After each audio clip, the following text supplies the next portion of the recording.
We're back with part 2 now of lecture number 13 on European nation building during the 19th century.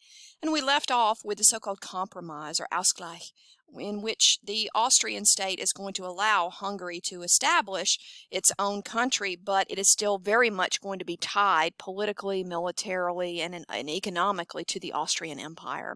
So they're not allowed complete freedom. This is a dual monarchy, the Austro-Hungarian monarchy. Right now I want to turn to the unification of Italy. And as you can see from the map that I have here on the slide, the notion of a unified Italy did not exist before the 19th century. There were many practical problems to overcome between the various territories. You can see the Papal States, the Kingdom of the Two Sicilies in the south, Lombardy, there's no unification here between all of these areas. You even have problems related to their railroad system in many of these territories. There was no agreement on the measurement of how wide the tracks should be.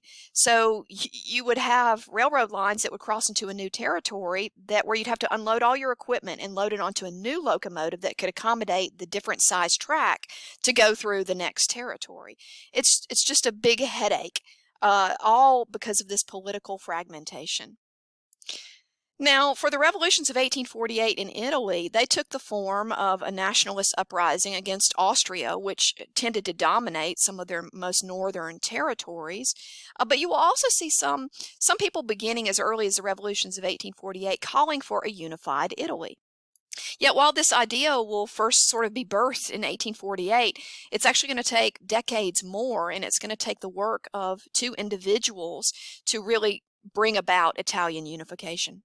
And the way I characterize these two individuals, Camillo di Cavour and Giuseppe Garibaldi, are the brains and the brawn. In other words, you've got the architect, the guy that's thinking these things through and working with some of these practical issues, trying to get these local leaders to give up their authority so that he can create one unified Italy.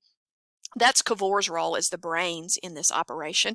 And then Garibaldi will be the one to help unify militarily a number of troops under the banner of "We need a unified Italy."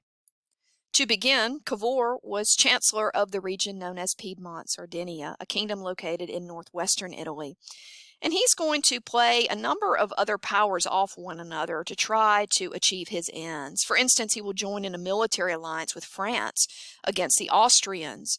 And what we're going to see is that he will continue to skillfully gather popular support by kind of playing some of these powers off one another, France versus Austria, for example, or the Germans versus the Austrians. He's hoping that by creating these alliances with other powers, that it will occupy Austria in particular and get them out of the Italians' hair, so to speak. Now, while this was happening in the northern part of the Italian peninsula, Giuseppe Garibaldi, a longtime revolutionary leader, was considering on how to unite Italy in a military sense. Cavour will work with Garibaldi, basically diverting he and his troops in his army of 1,000 red shirts, as they became known, to Sicily in order to overthrow the Bourbon dynasty there. Garibaldi's tiny army met with incredible success and swept the French from southern Italy in 6 weeks. They then crossed to southern Italy and swept them from the central part of the mainland as well. And practically overnight, southern Italy and Sicily had been liberated from French and also Spanish domination. Later, Cavour's alliances, for example, with Prussia, proved to be very valuable. In 1866, Italy won Venice by helping Prussia fight against Austria in the Austro-Prussian War. Likewise, Italian help in the Franco-Prussian War earned it Rome, which had been under French domination for some time. So what we see is by 1871, we now have a unified country known as Italy. But as one politician put it, quote, "Italy is made, we still have to make the Italians."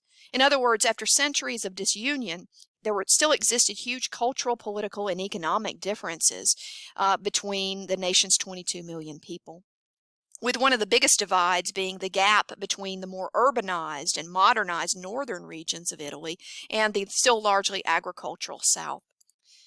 Another forum for this rise in nationalism during the period will be an armed conflict known as the Crimean War.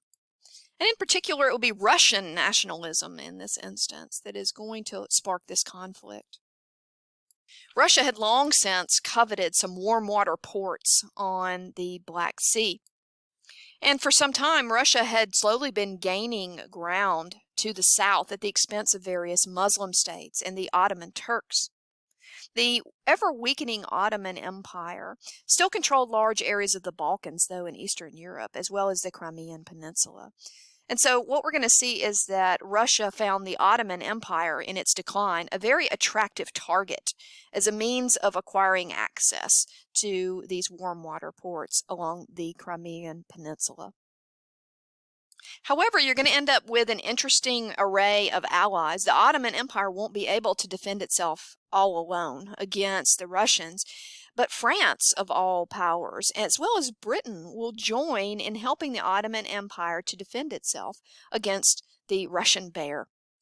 Now, why would France and Britain decide to ally with a Muslim empire, the Ottoman Empire? Well, certainly not for religious reasons. They have their own reasons.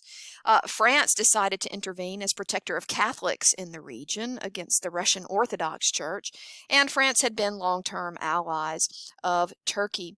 Also, from the Russian standpoint, they detested the French, so there's no way Russia would ever ally with the French, so it makes sense that the French would ally against them. Britain also was paying attention as Turkey grew weaker. They were worried about Russia beginning to take over trade in the eastern Mediterranean if they successfully took over the Crimean Peninsula. And so for Britain, their interest is in protecting their own shipping and their own military and political might in the Mediterranean. So fearing what an Ottoman collapse could do to the European balance of power, Britain, France, and Sardinia, this is before Italian unification, they will side with the Ottoman Turks against Russia. And by mid-1854, they had dealt Russia a series of embarrassing military defeats that forced Tsar Nicholas I to abandon his newly claimed lands in the region. That was not the end of hostilities, though, as Allied forces turned their attention to Sevastopol and the Crimea to destroy Russia's Black Sea fleet. Combined British and French forces were able to successfully force the Russians to evacuate that important port city and to flee from the Crimean Peninsula. And for this war, we see some interesting consequences. The first deployment of armored warships will be in the Crimean War. The first use of the intercontinental electric telegraph. We're going to see a lot of new technology, in other words, appearing during this Crimean conflict. Submarine mines will be used as well to deadly effect by both sides, and photography will come into its own. We'll have some of the first captured images, photographic images of soldiers actually on the battlefield in the Crimean War. The human cost was not insignificant. 25,000 British troops dead, 100,000 French dead, and up to 1 million Russians died. Almost all of them died of disease and neglect rather than the wounds that they sustained in battle. Disease and infection ran rampant through military hospital encampments. But in addition to being extremely costly for everyone involved, the Crimean War will destroy the Congress of Vienna, forever changing European foreign policy. And most importantly, we will see that Russia will come away embittered due to their loss to the Western powers. They're very upset that they have lost control of the Crimean Peninsula.